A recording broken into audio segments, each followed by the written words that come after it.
কোচবিহারে এইমস গড়ে তোলার পক্ষে উত্তরবঙ্গ উন্নয়ন মন্ত্রী তথা কোচবিহারের বিধায়ক নিশীথ প্রামাণিকের মন্তব্যের তীব্র প্রতিবাদ জানিয়ে শনিবার রায়গঞ্জে সাংবাদিক সম্মেলন করলেন উত্তর দিনাজপুর পিপলস পার্টির সহ সভাপতি অ্যাডভোকেট প্রদীপ কর।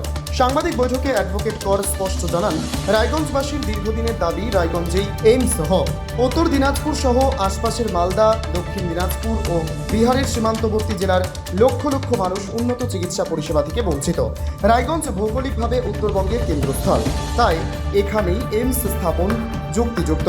সম্প্রতি শিল্পমন্ত্রী নিশীথ প্রামাণিক কোচবিহারে এইমস তৈরির কথা ঘোষণা করেন। এর প্রতিবাদে এদিন সরব হন প্রদীপ কর। তিনি বলেন, একজন দায়িত্বশীল মন্ত্রীর কাছ থেকে এমন একপেশে মন্তব্য কাম্য নয়। উনি শুধু কোচবিহারের বিধায়ক নন, গোটা উত্তরবঙ্গের উন্নয়ন মন্ত্রী। রায়গঞ্জের মানুষের আবেগ ও প্রয়োজনকে উপেক্ষা করা হচ্ছে।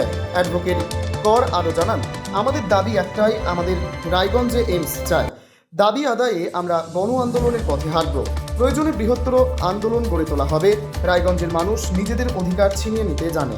তিনি রাজ্য ও কেন্দ্রীয় সরকারের কাছে অবিলম্বে রায়গঞ্জে এইমস স্থাপনের জন্য প্রয়োজনীয় পদক্ষেপ গ্রহণের দাবি জানান। সাংবাদিক বৈঠক করলেন উত্তর দিনাজপুর পিপলস পার্টির সহসভাপতি অ্যাডভোকেট প্রদীপ কর। এদিন তিনি সাংবাদিক বৈঠকে আর কি জানিয়েছেন শুনব। এত বড় একটা ড্রাকনিয়ান গভর্নমেন্টকে আউট করে দিয়ে যে যারা ক্ষমতায় এলো বিজেপি পার্টি, তারা একটা ধন্যবাদ পাওয়ার যোগ্য।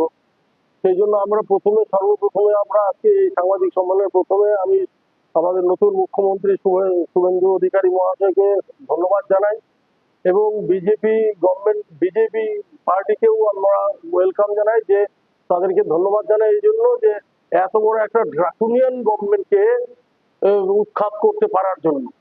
হ্যাঁ, এটা হচ্ছে প্রথম। দ্বিতীয়, আমরা যে ইস্যুটা নিয়ে আজকে প্রথম এখানে আমরা সাংবাদিক সম্মেলন ডাকলাম, তার প্রধান কারণ হচ্ছে গতকাল আমাদের উত্তরবঙ্গ উন্নয়ন মন্ত্রী মাননীয় নিশীথ প্রামাণিক মহাশয় একটা স্টেটমেন্ট দিয়েছে যে আমি মাথা বাংলায় এইমস এর মতো একটা হসপিটাল করব। এই কথাটা যখনই স্টেটমেন্ট হয়, গোটা রায়গঞ্জে একটা শোকের ছায়া নেমে আসে। এবং এটা আমি বলবো না যে আমাদের পার্টির, এটা রায়গঞ্জের কমন জনসাধারণ, এমনকি যারা বিজেপিকে কদিন আগে মন প্রাণ খুলে ভোট দিয়েছে, তাদের মধ্যেও একটা দুশ্চিন্তার মেঘ তৈরি হয়েছে এবং তারা আফসোস করছে। তো আমরা ঘর পোড়া গরু সিঁদুর মেঘ দেখলে ভয় পাই। আমরা 48 সাল থেকে 26 সাল অব্দি পশ্চিমবঙ্গ সরকারের বাজেট দেখেছি কিভাবে নর্থ বেঙ্গলকে ডিপ্রাইভ করা হয়েছে। আমরা রায়গঞ্জে এই তৈরি যেটা ঘোষিত এবং অ্যালোটেড টাকা পয়সা পর্যন্ত যেটা অ্যালটমেন্ট হয়েছিল, মমতা ব্যানার্জি তার ক্ষমতার দম্ভ নিয়ে যেভাবে এই জিনিসটাকে রায়গঞ্জ থেকে ছিনতাই করে নিয়ে গিয়ে কল্যাণীতে প্রতিষ্ঠা করলেন, তার বিরুদ্ধে রায়গঞ্জের মানুষের যে ক্ষোভ ছিল, সেই ক্ষোভও কিন্তু এই গতবারের নির্বাচনে বিজেপির পক্ষে গিয়েছে, মমতার বিরুদ্ধে ভোটটা পড়েছে। এবং আমি বলি, বিজেপি এখানে যে 60,000 ভোটে জিতেছে, তার কারণ, একটা বড় কারণ হচ্ছে এইমসটাকে তুলে নিয়ে কল্যাণীতে প্রতিষ্ঠা করা। তা আমরা হচ্ছি সেই সন্তানের পিতা সন্তান হারা, কারণ আমরা হচ্ছি এইমসটা হারিয়েছি। আমাদের বাড়িতে ডাকাতি হয়েছে, আমাদের রায়গঞ্জের জনসাধারণের বাড়িতে ডাকাতি করে এইমসটা নিয়ে চলে গেছে। তা আমাদের খুব আশা ছিল, আমাদের রায়গঞ্জবাসীর খুব আশা ছিল যে উত্তরবঙ্গ উন্নয়ন মন্ত্রী তিনি অন্তত কংগ্রেস আমলের মন্ত্রীদের মতো ব্যবহার করবেন না বা তৃণমূল আমলের মন্ত্রীদের মতো ব্যবহার করবেন না, তিনি সার্বিক উন্নয়নের চিন্তা ভাবনা করবেন।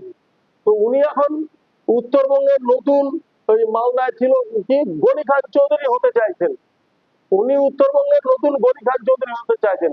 আমি কেন কথাটা বললাম, গনি খান চৌধুরীরা বা কংগ্রেস আমলের নেতা মন্ত্রীদের আমরা দেখেছি যে উনি সেন্ট্রাল গভর্নমেন্টের মিনিস্টার, সর্বভারতীয় প্রেক্ষাপটে সামগ্রিক উন্নতির জন্য যেটা দরকার সেটা না করে উনি উনার কেন্দ্রে কিছু থাকুক আর না থাকুক, হঠাৎ করে একটা কোনো বড় প্রজেক্ট নিয়ে চলে আসলেন, এনে উনি ওইখানকার একটা হিরো হতে চাইলেন।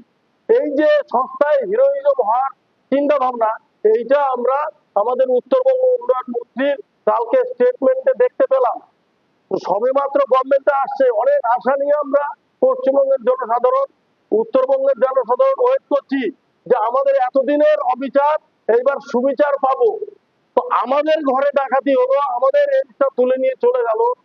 তো নিশীথ প্রামাণিককে আমি বলতে চাই আমাদের এই সাংবাদিক সম্মেলনের মাধ্যমে, আপনি এটা ঘোষণা করার আগে আপনি কি আপনার পার্টির সাথে আলোচনা করেছেন?